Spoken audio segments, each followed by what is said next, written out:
देखिए MTV भारत, जज्बा सच दिखाने का।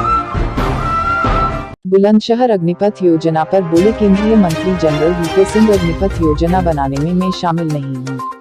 नई योजना के बारे में मुझे ज्यादा कुछ मालूम नहीं है। नूपुर की गिरफ्तारी पर बोले केंद्रीय मंत्री, कौन गिरफ्तार कर रहा है उनको? पत्रकार से बोले केंद्रीय मंत्री, क्या आप कर रहे हैं? देश में मुकदमे दर्ज होते रहते हैं पर हर एक की गिरफ्तारी होती है क्या? केंद्रीय मंत्री ने कहा, किसी धर्म के बारे में बोलना गलत है। नूपुर का एक डिबेट में रिएक्शन था। उनके बयान को दूसरी तरह से नहीं लेना चाहिए। हर चीज को अगर तूल देंगे तो यह ठीक नहीं है। नेशनल हेराल्ड पर केंद्रीय मंत्री ने कहा कि सरकार के पैसे से नेशनल हेराल्ड खरीदा गया और व्यक्तिगत रूप से उसमें से पैसा निकाला गया। नेशनल हेराल्ड केस 2015 में बंद कर दिया गया था। इस जानकारी को मंत्री ने नकारा। पत्थरबाजी की घटनाओं पर मंत्री ने कहा, यूपी में कानून अपना काम कर रहा है। देख सकते हैं, लेकिन सुनाई थोड़ा कम देता है। करनी चाहिए कि नहीं? हमको एक चीज से सावधान रहना, और मैं बहुत संजीदगी से, बहुत सोच समझकर ये बात कर रहा हूं। अगले 2 साल बहुत महत्वपूर्ण है। हमारी गरीब कल्याण की योजनाएं आएंगी, वो नीचे तक कैसे पहुंचे, हमारे कार्यकर्ताओं का और आप सब लोग जो लाभार्थी यहां पर आए हैं उनका काम। सबको बताएं किस चीज का वो फायदा उठा सकता है।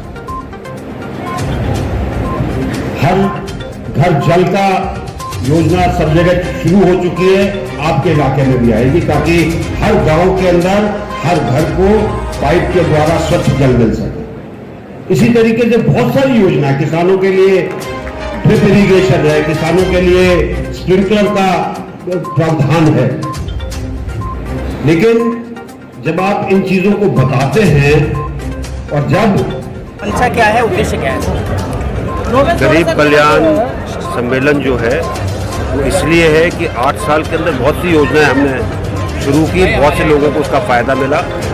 हम चाहते हैं कि जो हमारे लाभार्थी उस चीज़ को समझें कि ये योजनाएं केंद्र से प्रधानमंत्री जी के द्वारा की गई और उनको ये समझ में आए कि उनको लाभ किसके द्वारा मिला है, क्योंकि लोग बाग भूल जाते हैं। लाभ लेने के बाद ज़िंदगी सुगम हो जाती है, उसके बाद उस सुगमता के अंदर हम याद नहीं रखते कि किसने उनके लिए काम किया।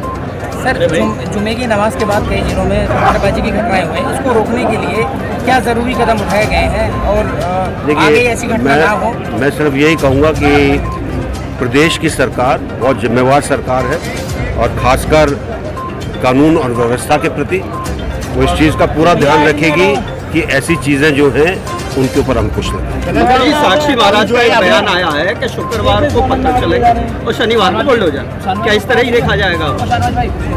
मैंने जो आपको बताया, देश की सरकार इंडिविजुअल की बात मत करिए। देश की सरकार पूरे अपने जिम्मेवारी से कानून और व्यवस्था के लिए कदम उठाएगी ताकि प्रदेश के अंदर कानून और व्यवस्था खराब हो। साहब, आप सेना से जुड़े हुए हैं, कल अग्निपथ योजना आई है, पूरे सभी लोग ये कह रहे हैं कि इससे सेना का ढांचा ही बिगड़ जाएगा। देखिए, कोई भी नई चीज़ आती है उसके बारे में तब तक पता नहीं चलता जब तक वो ज़मीन पर नहीं आती। तो जनरल रह चुके हैं सर। मैं क्या कह रहा हूँ, जब तक ज़मीन पर नहीं आती, मैं इसके बनाने के अंदर शामिल नहीं हूँ, मुझे इसके बारे में ज़्यादा मालूम नहीं है। कल योजना अनाउंस हुई है, देखते हैं समय पर क्या होता है, क्या चीज़ नहीं होती। सर, एक बात और है, आप भूतल परिवहन मंत्री हैं, पूरे और भाजपा शासित प्रदेशों में टोल टैक्स बहुत कम कर दिया गया और प्राइवेट गाड़ियों पर बिल्कुल खत्म कर दिया गया, बल्कि उत्तर प्रदेश में तो बहुत ही ज़्यादा है। टोल टैक्स ना कम होता है ना ज़्यादा होता है। टोल टैक्स का एक नियम है और ये आज का नियम नहीं है, ये नियम 1950 में बने थे। उसके अंदर समय समय पर संशोधन होता रहता है। जितने भी टोल हैं उसी व्यवस्था से चलते हैं, कोई उसके अंदर नई चीज़ नहीं डाली जाती। सर, नूपुर की गिरफ्तारी क्यों नहीं हो पा रही? ये कौन कर रहा है उनको गिरफ्तार? आप गए क्या? आपको क्या पता कौन गिरफ्तार करना है, क्या उनके खिलाफ? देश भर में कई मुकदमे दर्ज हुए हैं, उसके बाद तो देश भर में मुकदमे दर्ज होते हैं, हर एक की गिरफ्तारी होती है क्या? नूपुर का बयान कहाँ तक सही है? देखिए, कोई भी चीज़ किसी धर्म के खिलाफ नहीं बोलनी चाहिए। उनका एक रिएक्शन था, क्योंकि